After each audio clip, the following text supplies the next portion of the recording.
ఘనత రేవంత్ రెడ్డి గారి గొప్పతనం వల్ల రియల్ ఎస్టేట్ నాశనం, వ్యాపారాల నాశనం, అందరి బిజినెస్లు దెబ్బతిన్నాయి, రాష్ట్రం మొత్తం పరపతి డౌన్ అయిపోయింది. ఏం మాటలు మాట్లాడుతున్నాడు ముఖ్యమంత్రి? కష్టాలు ఉండవా? ప్రభుత్వాలకు రాష్ట్రాలకు కష్టాలు వస్తాయి, కానీ తట్టుకొని నిలబడాలి. కేసీఆర్ గారు ఉన్నప్పుడు కరోనా రాలేదా? కరోనా వచ్చినప్పుడు 2 ఏళ్ళు మొత్తం కారోబార్ బంద్ అయింది. 2 ఏళ్ళు కారోబార్ బంద్ అయినా, ప్రభుత్వానికి ఆదాయం లేకపోయినా, రాష్ట్రానికి ఆదాయం లేకపోయినా ఏదన్నా ఒక్క సంక్షేమ పథకం ఆగిందా? షాదీ ముబారక్ ఆగిందా? కళ్యాణ లక్ష్మి ఆగిందా? పెన్షన్లు ఆగినాయా? కేసీఆర్ కిట్లు ఆగినాయా? ఏది ఆగలే. రూపాయి ఆమ్దానీ లేకపోయినా కేసీఆర్ గారు 2 ఏళ్ళు కరోనా సమయంలో కూడా బ్రహ్మాండంగా నడిపించారు. కరోనా సమయంలో కేసీఆర్ ప్రభుత్వం ఎట్లా పనిచేసిందంటే, మీరు ఇళ్లలో తలుపులు పెట్టుకొని ఉంటే మేము బయట మొత్తం హైదరాబాద్లో 42 కొత్త లింక్ రోడ్లు వేసి బయటికి వచ్చే వరకు కొత్త రోడ్లు, కొత్త బ్రిడ్జ్లు, కొత్త ఫ్లైఓవర్లు కట్టినమా లేదా ఒక్కసారి గుర్తు తెచ్చుకోమని చెప్పి కూడా నేను కోరుతా ఉన్నా. అట్లా పనిచేసినాం. కానీ ఇవాళ ముఖ్యమంత్రి ఎట్లున్నాడు రేవంత్ రెడ్డి? నేను ఢిల్లీకి పోతే నాకు అపాయింట్మెంట్ ఇస్తలేరు, నన్ను దొంగ లెక్క చూస్తుండ్రు. మరి దొంగ లెక్కనే చూస్తారు కదా, ఎట్లా చూస్తారు? నువ్వు 50 లక్షల రూపాయలతో దొరికిన దొంగవు, నువ్వు దొంగ లెక్కనే చూస్తారు.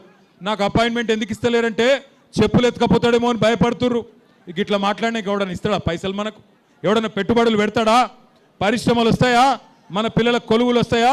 ఇంటి పెద్ద అంటే కష్టమున్నా కడుపులో పెట్టుకుంటాడు. కేసీఆర్ గారు నడిపియలే. ఈ రాష్ట్రంలో కరెంటు సమస్య ఉండే, నడిపియలే కేసీఆర్.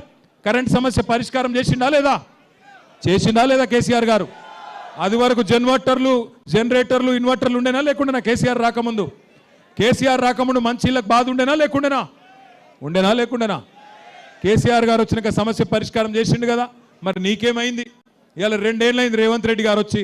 రేవంత్ రెడ్డి ప్రభుత్వం వచ్చినాక మళ్ళా కరెంటు కష్టాలు స్టార్ట్ అయినాయా లేవా? కరెంటు కోతలు చాలా అయినాయా లేవా? అయినాయా కాలేదా? మళ్ళా కరెంటు కోతలు చాలా అయినాయి. నీళ్ళు ఇయ్యనికి రాదు, ఉన్న గురుకుల పాఠశాలలు నడపనికి రాదు. आपके बच्चों के तालीम के वास्ते केसीआर साहब ने आला से आला तालीम आपके बच्चों को देने के लिए 204 स्कूल तश्कील किया उन्होंने. और उसमें हमारे माइनॉरिटी बच्चे ही नहीं, एससी एसटी बीसी अंदरी कोसम 1022 గురుకుల పాఠశాలలు పెట్టిండు కేసీఆర్ గారు. ఇవాళ గురుకుల పాఠశాలలు కూడా నడిపొస్తలేదు రేవంత్ రెడ్డి గారికి. అక్కడ పిల్లలకు బువ్వ కూడా పెట్టొస్తలేదు. మరి ఏం చూసి ఓటేయాలి కాంగ్రెస్కు? ఇన్ని బంద్ చేసినందుక, హైదరాబాద్ను గబ్బు లేపినందుక, మొత్తం రియల్ ఎస్టేట్ను పండబెట్టినందుక, అందరి కారోబార్లు ఖతం చేసినందుక ఎందుకు ఓటేయాలి? ఆలోచించండి. 11 తారీఖు నాడు దయచేసి మీరు ఓట్లకు రండి. ఎందుకంటే మీరు ఓట్లు లేకపోతే రేవంత్ రెడ్డి ప్లానింగ్ చేస్తున్నాడంట, దొంగ ఓట్లు వేయించే ప్లాన్ చేస్తున్నాడు. మీరు ఓట్లకు రాకపోతే మీ ఓటు వేరే ఓటు వేస్తాడు. అందుకే ఓట్లకు రండి. వచ్చి పెద్ద ఎత్తున ఏ గుర్తు కొట్టేయాలి?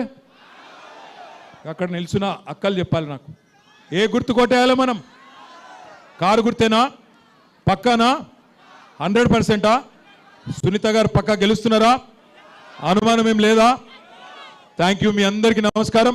14 తారీఖు నాడు మళ్ళీ సునీతమ్మ గెలిచినాక ఇక్కడనే బ్రహ్మాండమైన జ్యూస్ తీసుకుందాం. ఇగో ఆఖరికి ఒక మాట చెప్పాలి నేను. ఇప్పుడు రేపు మీరు 11 రోజు పోలింగ్కి పోతే ఇగో పైకెళ్ళి 3వ నెంబర్ 3 नंबर पे है कार, बाकी सब बेकार. 3 नंबर पे है कार, बाकी सब 3 नंबर पे है कार. बस 3 नंबर पे कार है, भूलना मत. याद से कार के निशान पे वोट दीजिए. अच्छी तादाद से हमारी बहन मागंटी सुनीतम्मा को जिताइए. जिता के असेंबली कार में भेजिए. फिर एक बार आपको आके शुक्रिया अदा करेंगे. आप सबका तहे दिल से मैं शुक्रिया अदा करता हूं. अंदर की धन्यवादालु, नमस्कारालु. जय तेलंगाना, जय Telangana.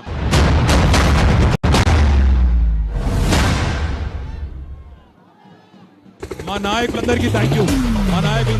Thank you so much. గిర గిర గిర గిర గిర గిర ఔరే కుదక్క గిర గిర